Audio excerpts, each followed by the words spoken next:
Hey guys, what's up? It's Nicole. Welcome back to my channel, Real Talk Recovery, where we talk about recovery from addiction and I share my life with you. Today we're going to talk about overdose and my experience with overdoses, multiple different times, multiple different overdoses. But before we get into that, if you wouldn't mind, please give this video a thumbs up, subscribe to my channel, and make sure that you click the notification bell. On that little bell, it'll give you 3 options. Click the option for all notifications, because if you don't, you're not going to get the notifications for my videos. So click that, and that way you'll never miss an upload. And for those of you guys that might not know, if you want to catch me live, I'm going live every Monday, Wednesday, and Friday at 7 p.m. Central Standard Time. But tonight we have a special live stream. We have Big Lance off the yard coming on to share his story of recovery. So I hope you guys will be around for that. It'll be at 7 p.m. tonight, 7 p.m. Central Standard Time. So that's 8 Eastern and 5 West Coast time. So Big Lance off the yard tonight on my channel at 7 p.m. We will be live streaming the interview, so you will be able to interact with us and you guys can ask him questions. So yeah, I think you'll really enjoy that interview. So now let's get all those important stuff out of the way and let's get to the meat and potatoes of this damn video. All right, so I think it was Molly who left a comment. She had asked about my overdose experience, if I remember overdosing. And if you guys remember in the last video that I did, the top 4 most terrifying experiences I had as a female in active addiction, I shared about overdosing in the IHOP parking lot. Now, the only thing I remember from that particular overdose in the IHOP parking lot was I remember knowing that I had went too far. I remember feeling my breathing being labored. I felt like I was slipping away. You know what I mean? But then it was just all black and I woke up in the hospital. Now, I want to share a time that I overdosed with you guys that it was horrible. First of all, because every overdose is horrible, but this was horrible because the people that I had around me, you guys, they didn't give a damn. They didn't care that I was overdosing. I'm surprised they just didn't dump me out on the side of the road and leave me for dead. So here's the story. Okay, so you guys remember the story I told you guys yesterday about getting pulled over with Gerald in my car and hiding the syringe in my little cookie. Okay, so after that happened, they towed my car and put it into impound. Well, I called my parents and I was like, Mom, Dad, you got to help me get my car out of impound. Like, it's $3,000, or it wasn't $300, it's $300 and I need to get it out or else it's going to be gone forever. And at this point, you guys, my mom and dad had just had enough. They were like, we're leaving it in there. I was freaking out. And so I was thinking of all these different ways that I could hustle, get that damn car out of there. And so I put my car up for sale on Facebook Marketplace, and a lady reached out to me and she said, I'll buy it. And I said, well, here's the catch. It's in the impound. And she was like, I'll buy it. I'll go up there and look at it and then I'll give you the cash. So I was like, okay, I have to go get the title from my parents. This lady picked me up from work and we drove to Hot Springs, got the title to my car, and she paid me $3,000 cash for my car and got it out of the impound and went on about her way. I took that $3,000, you guys, and I gave my dad and my mom $2,000 to pay off some like credit card bills I had. And the other $1,000 I took and I spent it on Roxy's and Xanaxes. Me and my girl Alicia went and we got high all day long, all night long, till the break of dawn. Okay? Well, Alicia was a nurse, a registered nurse, and it was just such a shame because she was so smart and so beautiful, but we were just both so strung out. So she picked me up and I had like probably 30 milligram Roxy's and like 20 Xanax bars. And so I had been eating Xanaxes all day long at work the next day. And so when she picked me up, we pulled into like the car wash, you know, where you can park in there. And we were shooting up, doing our shots and everything. And then I was like, you know, why don't we go over to Gerald's house and hang out? And she was like, okay. And I had just gotten paid. It was a Thursday, plus I had just gotten that money and bought all those pills. So I had cash from my paycheck, and I had all those pills from buying, you know, a whole bunch from my dealer.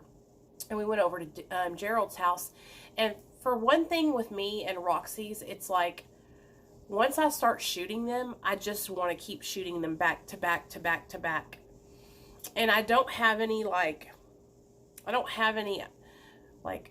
reality of time or how long it's been since I shot one, and so on and so forth. And then you got to take into account that I had been taking Xanaxes all day.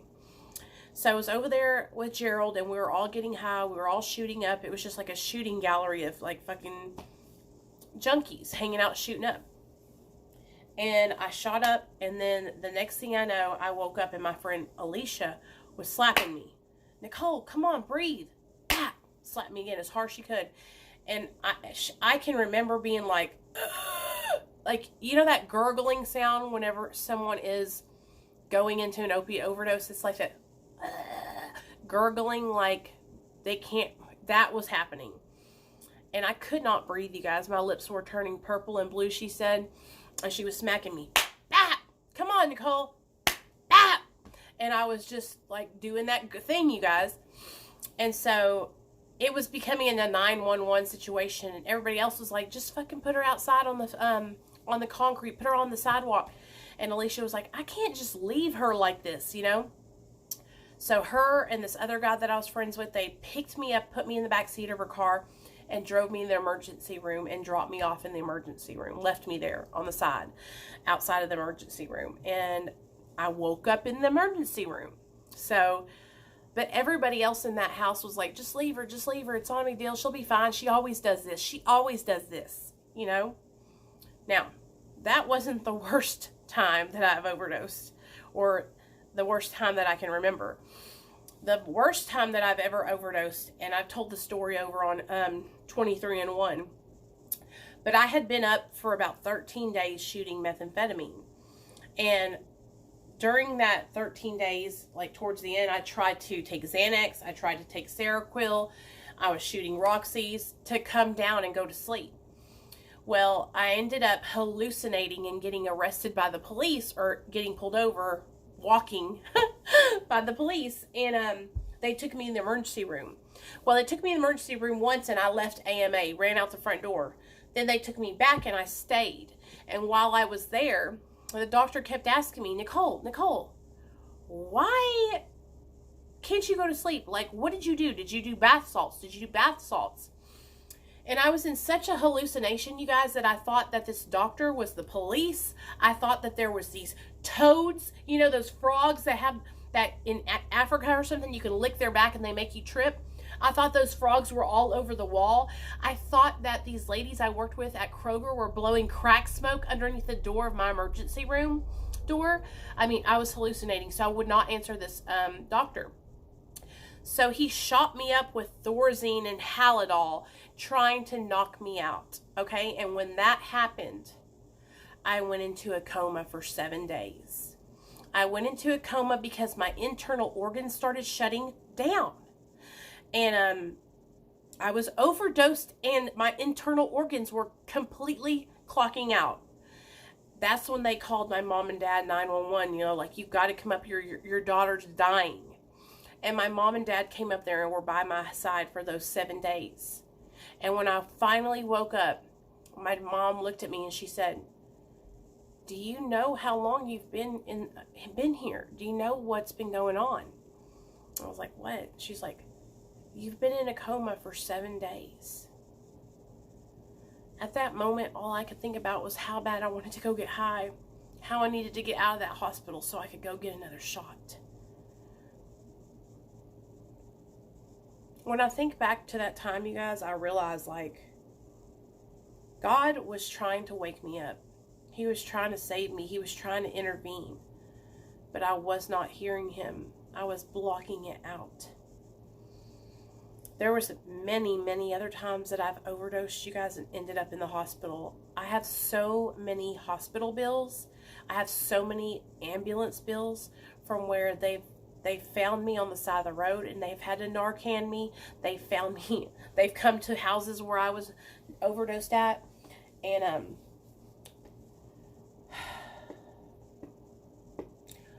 one in particular that I can remember that I felt like such a dumbass. My husband was overdosing in the passenger seat of the car that I was driving. I was driving a rental car. And he was having a seizure and something was happening. It was an overdose now that I know what it was. But at that time, I thought it was a seizure. I didn't know what was happening. And I was so high, you guys. I drove past 3 hospitals and crashed into a brick wall. That's what I'm talking about when I tell you guys, I cannot take Xanaxes because I take them motherfuckers behind opiates and then I'm doing all kinds of shit like driving into brick walls, fucking stealing shit out of the Walmart.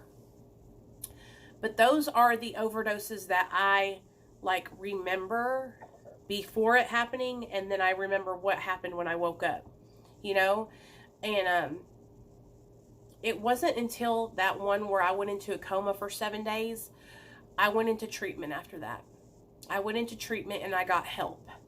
And I stayed sober for like 60 days and then I relapsed. So it wasn't until my son was taken from me in 2015 that I truly, truly, truly gave up that lifestyle and I got rid of all those people that were in my life that they were just people who used me. They were just people who I used with. We were just around each other for how we could benefit each other in the drug world. They weren't people who truly cared about me or my well-being. Because if they did, they would have encouraged me to make changes.